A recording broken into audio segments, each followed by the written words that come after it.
으로 수단 목적 차원을 이렇게 얘기를 해서 이제 파슨스가 우리가 이제 신학에서 수직적으로 하나님과 나와의 이제 이거를 얘기를 하고 그 다음에 수평적으로는 나와 인간과 환경과 그래서 어때요? 우리 신학하는 분들 다 배우셨나요? 나와 하나님과의 관계, 나와 또 누구와의 관계예요? 자연과의 관계도 들어가죠. 나와 사람과의 관계, 나와 자연과의 관계, 또 나와의 관계도 들어가죠. 이것처럼 이렇게 이제 파슨스는 가로축과 세로축으로 이렇게 봤습니다. 그래서 사회 체계는 상위 체계의 기대를 충족시키도록 과업 목적을 달성하는데 만족스러운 진전을 해야 된다. 이렇게 국가라는 상위 체계가 있다면 국가라는 그 국가가 유지되기 위해서 어때요? 어떤 목적 달성이 있고요. 그리고 그런 목적을 이제 파생시킨 기회나 욕구가 상위 체계에 있다는 거. 이거는 이제 외적 차원이다 이렇게 얘기를 했습니다. 그래서 이 사회 체계의 역동성 요거를 갖다가 여러분들 책을 좀 읽어 보시고요. 그 다음에 이게 사회체계의 이론에 대한 평가를 한번 이제 오늘 두 개를 이제 오늘 사회체계의 이론만 해도 되는데 제가 요거 생태학까지는 여러분들을 좀 배우셔야 될 것 같아서 두 가지를 하느라고 시간이 좀 부족하기 때문에 요거를 이제 사회체계 이론에 대한 평가 조금 빨리 나갈게요. 사회체계 이론에 대한 비판은 첫째, 체계 이론은 처방을 다스리는 스타일이 아니기 때문에 체계에 영향을 주기 위해 무엇을 어디서 어떻게 할지 구체적으로 말해주질 않는다. 둘째, 체계 이론은 매우 일반화된 이론이기 때문에 어떤 구체적 상황에 적용하기 어렵고 적용한다 해도 개인마다 상황을 해석하는 방식이 다르기 때문에 응용 범위가 매우 다양해진다. 때문에 어느 것이 옳은지 판단하기가 어렵다. 또 체계 이론의 복잡하고 기계적인 용어가 사회복지 실천 같은 인간 활동에는 적합하지가 않다.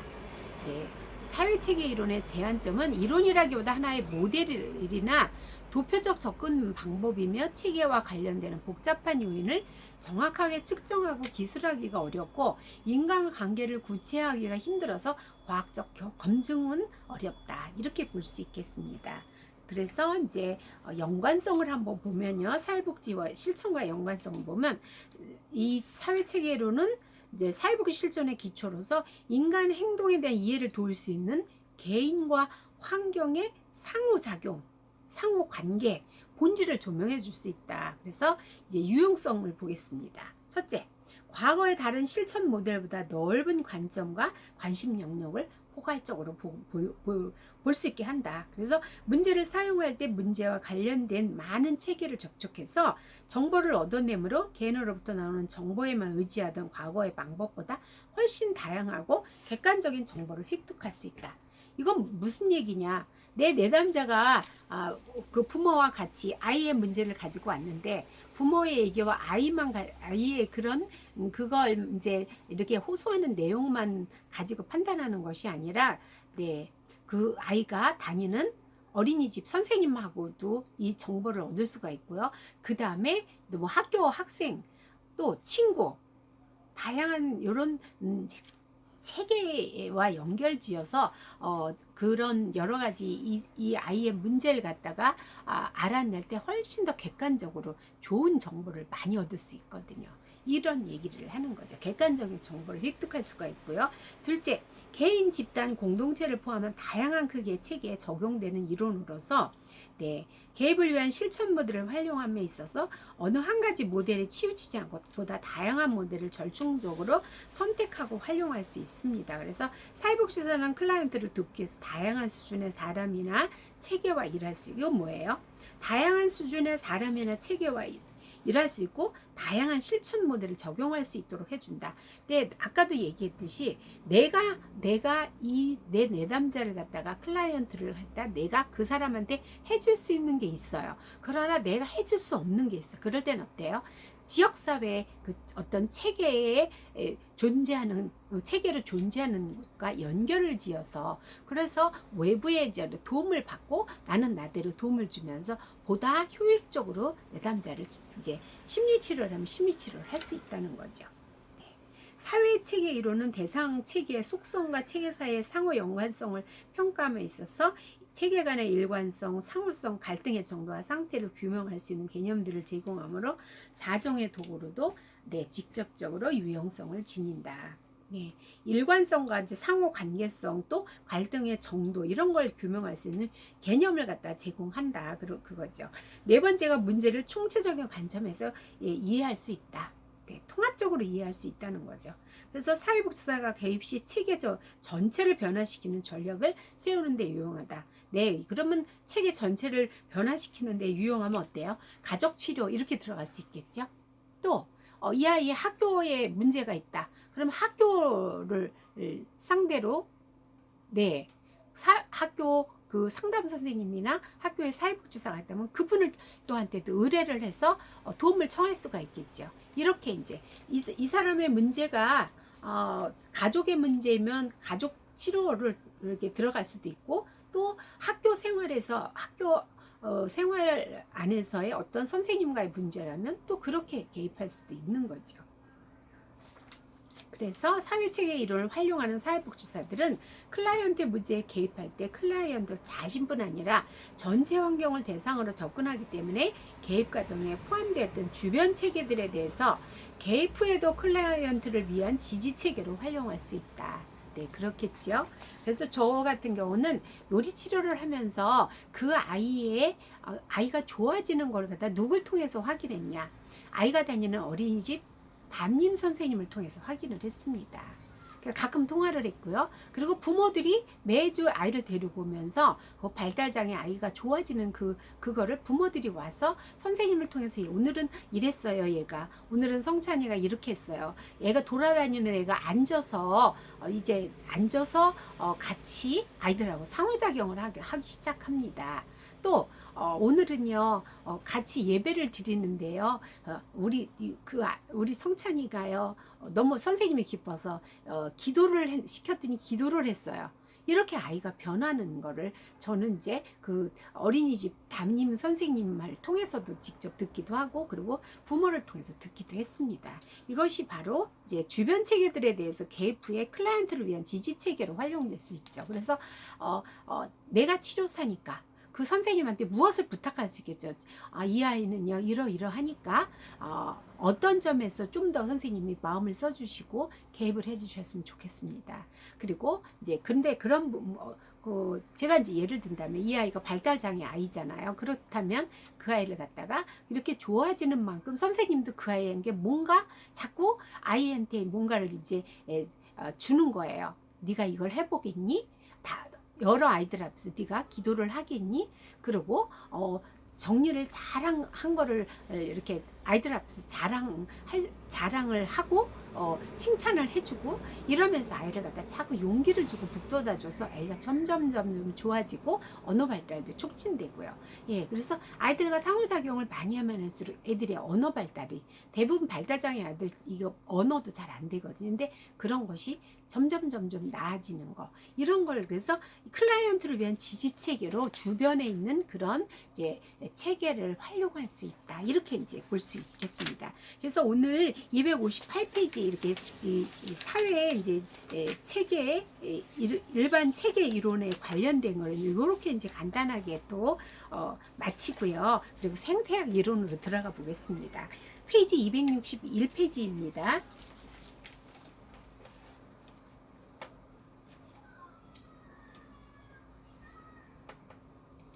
PPT를 열어보겠습니다. 네, 브룸펜 브루너의 이게 생태학 이론은요, 유리 브룸펜 브루너가 체계화한 이론입니다. 그 인간 발달에서 맥락 속의 발달 또는 발달의 생태학을 연구해야 된다고 주장을 한 사람이죠. 그의 연구는 인간과 그들이 생활하는 환경적 상황과의 상호작용에 초점을 두었으며 독창적인 이런 이론을 통해서 인간 발달 연구의 방향을 근본적으로 변화시켰다. 이렇게 이제 평가를 받고 있습니다. 생태학 이론은 인간이 그들의 물리적 사회적 환경을 변화시키며 환경과의 지속적인 상호작용 과정을 통해 환경에 의해서 변화된다. 이렇게 이제 보는 이론입니다. 생태학 이론에서는 인간에 관해서 인간에 대한 관점이 낙관론적인 관점을 가지고 있습니다. 그래서 인간이 환경적 자원과 사회적 지지를 자율적으로 이용할 수 있으며 환경 속에서 효과적으로 기능을 할 수 있는 능력을 가지고 있다. 이렇게 봤고요. 그래서 인간은 자기 내면의 요구와 외부 세계의 요구로부터 비교적 자유로운 존재로서 환경과의 상호 교류에서 성공적 경험을 획득하면 어때요? 네, 자율성과 자기 규제 능력 그리고 유능성을 확보할 수 있는 능력이 있다. 이렇게 봤습니다. 네, 그래서 아이들이나 어른이나 성공 경험이 많아야 돼요. 그래야지 자존감도 높고요. 그래서 자기가 스스로 뭔가를 할 수가 있고, 그리고 자기가 자기 행동을 갖다가 통제할 수 있는 능력이 생겨요. 그러므로 인해서 자기가 점점 내가 뭔가를 할 때 가장 그 적이 어떻게 보면 나라고 볼 수 있거든요. 내가 나를 통제할 수 있는 능력. 그래서 그것이 될 때 자기가 자기를 유능하게 볼 수 있는 거죠. 네, 사회적 관계를 유지하지 못하고 소외된 인간은 인간적일 수 없다고 보죠. 그래서 사람에게 가장 나쁜 게 소외와 고독이죠. 네. 따라서 인간은 생활 환경 속에서 다른 사람과 가치 있는 사회적 관계를 맺고 존경과 관심을 주고받음으로써 자아를 발달시키고 사회적 역할 기대를 적절히 수행할 수 있는 거죠. 또한 일생에서 다른 사람과 상호 의존성을 유지할 수 있어야만 생존을 보장받고 삶의 적절성을 확보받을 수 있다. 네, 일생 동안 다른 사람과 상호 의존성이 우리는 일반적으로 나쁘다고 하지만 우리는 다 상호 의존성을 유지하고, 특히나 가족은 서로 상호 의존하고 있으면 서로 돌보는 관계잖아요. 네, 부부는 특히나 더하죠. 네, 세상에 하나밖에 없는 남편, 하나밖에 없는 부인으로서 정말 그 어릴 때 부모와 태어나서 6개월, 7개월, 8개월 때 맺었던 애착, 그 관계를 갖다 가지고 부부관계로 가는 거거든요. 결혼하면. 그래서 자기 부인과 아내한테 애착 관계를 형성하면서 서로 의존적으로, 네, 서로 도우면서, 그러면서 생존을 보장받죠. 그래서 나이 들어서 중년 이후에 상처하는 게 가장 무섭다 그러죠. 네, 집안이 망조가 된다고 하잖아요. 왜냐하면 이제 돕는 배필이 사라지고 나면은 사람 인자의 한쪽이 무너지니까 어떻게 돼요? 한쪽을 기대하고 그 받치던 사람이 이제 사라지고 나면 이렇게 하고 있는 그 사람인 중에 한 변도 마저 넘어져 버리죠. 얼마 못 가고 이렇게 아까 엔트로피 나왔잖아요. 엔트로피화 되는 그런 현상을 보이는 경우가 많습니다. 특히나 남자분들이 그래요. 그래서 이제 서로의 적절한 그런 의존성은 삶이 항상성을 유지하고, 그리고 또 적절한 삶을 살도록, 예, 균형을 유지하고 이렇게 이제 이렇게 확보를 할 수가 있죠. 생태학적인 관점은 인간과 환경은 분리될 수 없으며 상호작용하는 단일 체계라는 전제 아래서 인간 주변 환경과의 상호작용, 예, 상호교류, 여기 그다음에 적응에 초점을 두고 환경 속의 인간이 제시하는 개념적 틀을 구체화했습니다. 그래서 생태학이론은 가족, 집단, 조직, 지역사회, 문화 등 인간이 몸담고 있는 환경을 보다 체계적으로 구조하고, 이들 환경체계와 개인 간의 관계를 이해하는 것을 인간 발달의 주요 과제로 삼았습니다. 네, 인간 발달, 에릭슨의 인간 발달 9단계까지 여러분들 이번 시험에 나오시잖아요. 네. 그 각 발달기마다 이것을 그 발달기에 이루어야 될, 성취해야 될 어떤, 네, 과제가 있죠. 네, 이것이 평생을 우리는 인간 발달을 하는 존재죠. 네, 그런데 어떤 가족과 집단과 조직과 지역사회, 그것도 지역사회가 가지고 있는 문화 속에서, 거기에서 우리는 개인 간, 환경 간에 서로 관계를 유지하면서, 그러면서 이제 그 개인이 평생을 사는 날까지 발달하는 존재로 봤습니다. 에릭슨은. 그래서 한 개인의 환경을 이해하는 데 있어서 체계의 이론보다 더 구체적인 개념을 제공하는 게 이제 요거를 합해서 체계이론과 생태학을 이론을 합해서 사회복지에서 이제 많이 사용을 하고 있습니다. 주요 개념 및 특성에서는 적합성, 적응성, 유능성 이렇게 이제 보았습니다. 네, PPT를 보면은요, 네, 생태학 이론에서 브룬펜 브루너는 여러 가지 환경 체계와 인간과 환경 간의 상호작용 속에서 인간 발달의 이해를 강조를 했고요. 환경은 시스템으로 환경 하나하나가 인간에게 영향을 미치는 것은 물론이고 그 환경들이 더 큰 체계를 이루며 서로 연결되어 인간 발달에 역동적인 영향을 준다. 이렇게 얘기를 해서 이게 무슨 말이냐면 어떤 개인이 있다면 미시 체계가 있고 그 다음에 중간 체계가 있고 외 체계가 있고 거시 체계가 있음으로 인해서 예, 그 체계들이 겹겹이 하나의 개인을 둘러싸고 있는 그 환경에 가까운 체계와 조금 가까운 체계와 조금 먼 체계와 아주 먼 체계 그렇게 여러 가지 그런 체계들이 이렇게 있으면서 우리에게 영향을 미친다. 이것이 브룬펜 브루너의 이제 이론입니다. 네. 그래서 조금 아까 교과서에서 얘기했지만 맥락 속에 이제 발달의 생태학 이거를 얘기를 했습니다. 그래서 인간의 물리적 사회적 환경을 변화시키며 그리고 환경과의 지속적 상호작용을 통해서 환경에 의해서 인간이 변화가 된다. 예, 그렇게 얘기를 했습니다. 환경적 자원과 사회적 지자원을 자율적으로 이용하고 아까 나왔죠? 환경 속에서 효과적으로 기능하는 능력이 있다. 사람은 이제 그렇다는 거죠.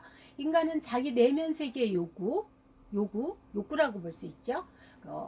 그 다음에 외부 세계의 요구로부터 비교적 자유로운 존재로서 성공 경험과 유능성을 확보하는 네, 그런 이제 능력을 가지고 있다. 이렇게 보았습니다. 이것이 이제 브룬펜 브루너를 좀 볼게요. 교과서에는 안 나와 있는데 1917년에서 태어나서 2005년도에 이제 별세하신 분으로 모스크바 출생이에요. 코넬 대학에서 미국의 심리학과 음악을 전공했습니다. 하버드 대학에서 교육학 석사 그리고 미시간 대학에서 이제 발달 심리학 전공으로 박사학위를 취득을 했습니다. 아동 발달과 아동 발달에 미치는 사회적 영향력에 연구를 집중을 했고요. 미국의 헤드스타트 연구 그 스타트 프로그램에 이제 참여를 한 거예요. 이분이 이제 아동 발달 발달 심리학으로 이제 전공을 했기 때문에 이 미국의 헤드스타트 프로그램에 이제 참여를 한 거죠. 예, 이 헤드스타트에 대해서 잘 모르시는 것 같아서 제가 PPT에 넣습니다. 네. 헤드스타트 운동이 이제 미국에서 일어났는데요. 1964년에 미국 의회는 빈곤 극복을 위해서 경제 기회 법령을 제정을 했습니다.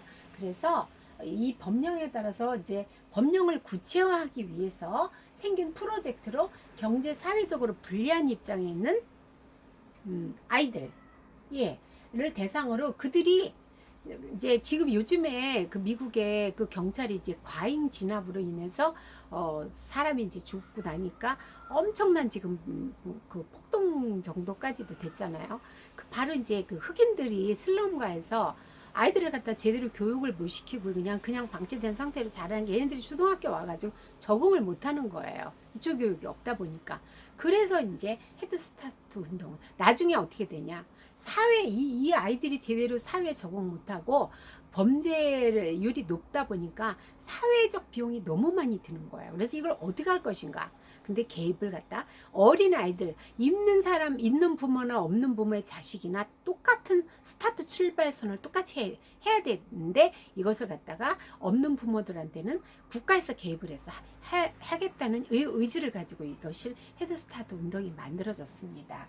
그래서 사회적으로 불리한 입장에는 어린이를 대상으로 그들이 초등학교 교육에 적응할 수 있는 지식과 기능, 태도를 키우고자 취지와 이제 목적으로 출발을 했습니다. 그래서 어린이의 부모를 중심으로 지역 사회와 연결을 강화하는 목표도 있지요. 네, 그렇게 해서 이제 부모들도 지역 사회에서 이제 도움을 받으면서 그렇게 출발을 해가지고 우리나라에는 위스타트 운동이 있습니다. 그리고 드림 스타트와 위스타트 운동이 있죠. 드림 스타트는 정부가 이제 주도해서 보건복지부에서 사업을 실시하고 있는 게 이게 드림스타트고, 위스타트는 민간 사회복지로 이렇게 개입을 하고 있습니다. 그래서 이제 정부 주도로 이제 보건복지부에서 하는 거는 취약계층 아동에게 맞춤형 통합 서비스를 이렇게 제공해서 아동의 건강한 성장과 발달을 도모하고 공평한 출발 기회를 제공하는 거. 네, 그래서 건강하고 행복한 사회 구성원으로 성장하도록 지원하는 사업입니다. 수급자 및 차상위 계층 가정, 그리고 한부모, 조선 학대 가정, 성폭행 피해 아동 등의 우선으로 이거를 이제 지원을 하고요. 그래서 이렇게 이제 수급자, 기초생활 수급자나 이제 차상위 계층 가정의 아이들은요, 이미 임신됐을 때부터 이제 국가에서 개입을 하는 거죠. 네, 그리고 위스타트는 저소득층 아이들 0세에서부터 이제 12세까지 이하의 아동에게 가난의 대물림으로부터 이것을 고리를 끊어주는 역할을 하는 거죠. 그래서 복지와 교육의 기회를 제공해서 이제 삶의 출발을 이제 돕는 취지의 시민 운동으로 이렇게 이제 이해를 하시면 되겠습니다. 네, 주요 개념 및 특성은요. 인간과 환경은 분리될 수 없다. 네, 그리고 상호작용하는 단일 체계라는 전제에서 인간 주변 환경 상호 간의 이제 작용과 상호 교류의 적응의 교류 그다음에 적응의 관점을 둔 환경 속의 인간이라는 이런 개념적 틀을 갖다가 제시를 했습니다. 그리고 유기체와 유기체 생물학적 물리적 환경사의 관계에 초점을 두고요. 한 개인의 환경을 이해하는 데 있어서 체계의 이론보다 더 구체적인 개념을 제공한다. 그것이 뭐냐? 네, 이제 PPT에 제가 이제 만들었으니까 이제 좀 이따 소개를 할게요. 교과서에 이제 나와서 주요 개념 및 특성의 적합성, 적응성, 유능성. 네, 요거를 좀 보겠습니다. 적합성은 네, PPT 11쪽에 있습니다. 개인의 적응적 욕구, 그 다음에 환경의 속성 간의 조화를 이루는 정도. 이걸 갖다가 적합성이라고 얘기를 하죠. 네, 개인의 적응적 욕구. 네, 그 다음에 환경의 속성 간의 조화. 네, 그야말로 이제 대학을 졸업하고 어떤 회사에 입사를 했습니다. 어렵게. 그런데 환경 안에 요즘에 꼰대 인턴이라는 그런 드라마가 있는데 제가 한 2번인가를 본 것 같아요. 정말 너무나 혹독하게 이제 그 부서의 장이 인턴 사원을 너무나 혹독하게 인격을 모독해가면서 진짜 그렇게 다루는 거를 제가 보고 어떻게 저럴 수가 있나. 근데 나중에 보니까 그 사람이 그렇게 그 회사라는 조직에 충성을 하기 위해서 인턴 사원을 그렇게 혹독하게 다루고 인격을 짓밟아가면서 그렇게 다루는 그게 개인이 어떻겠어요?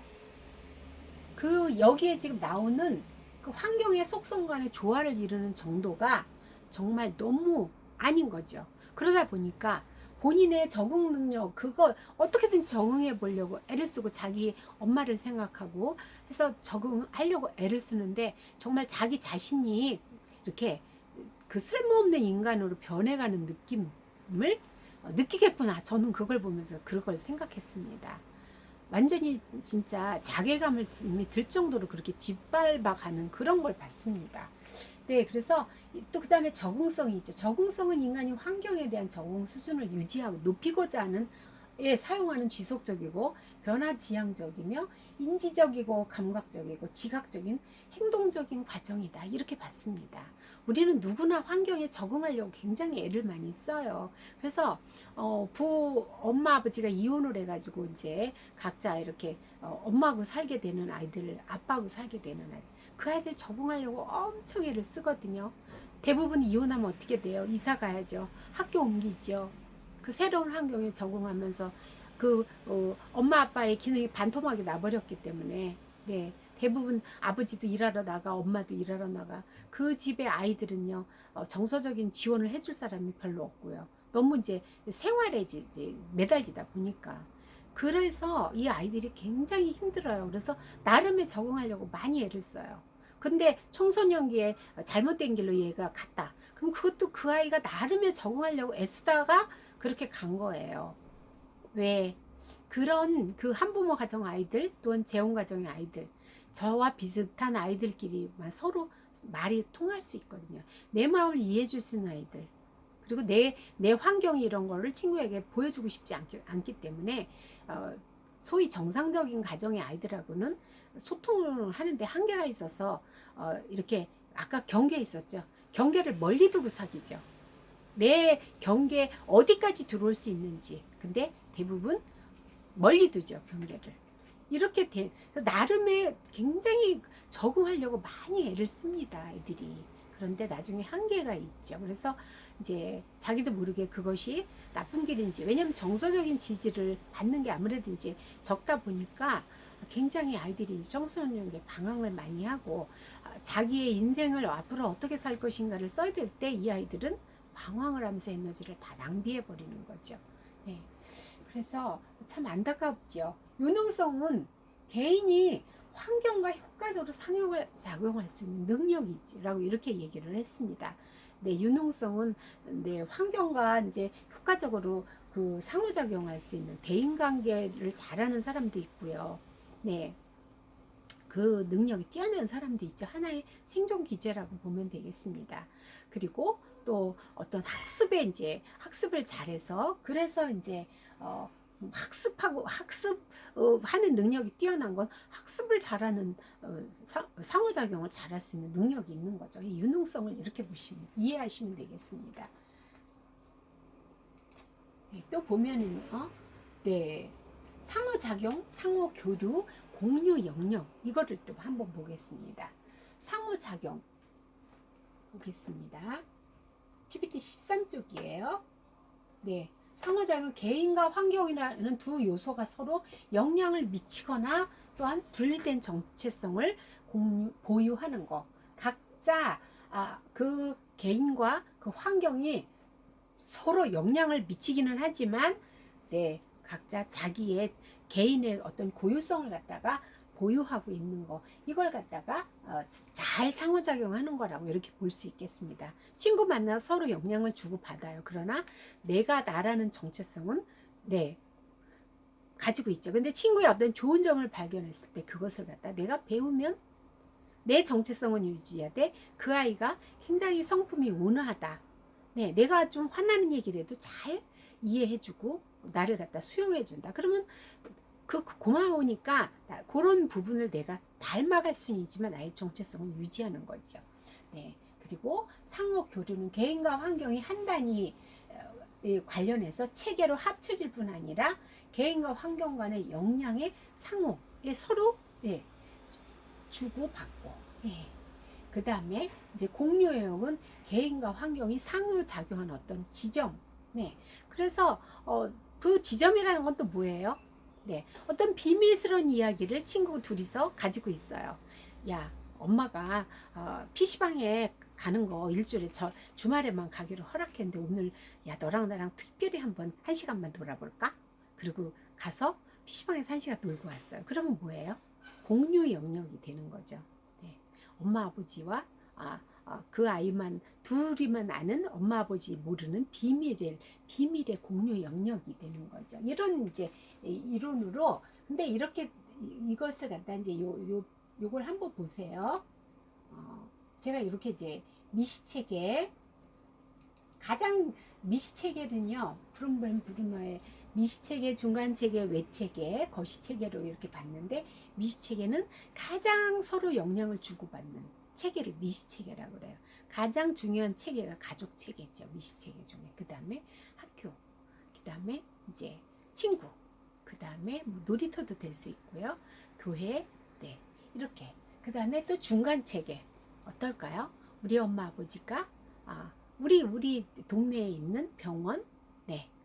또 뭐 학원, 예, 우리 엄마 아버지 직장, 네, 이렇게 볼 수 있고 외체계는 또 뭐냐, 네, 그 지역 사회 어떤 법, 질서, 규범 이런 거 볼 수 있고요. 거시체계는 네, 우주, 그 다음에 국가의 법, 우리의 문화, 예, 이런 걸 볼 수가 있겠어요.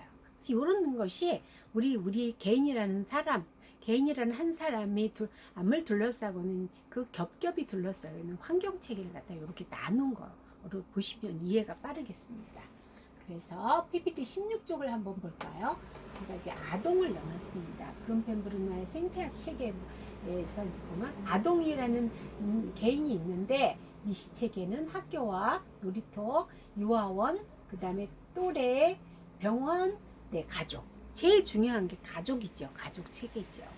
네, 가장 태어나서부터 영향을 주고받은 네, 가족 체계. 그 다음을 볼까요? 그렇게 서로 이렇게 영향을 아까 조금 아까 얘기했듯이 네, 상호 작용을 하잖아요.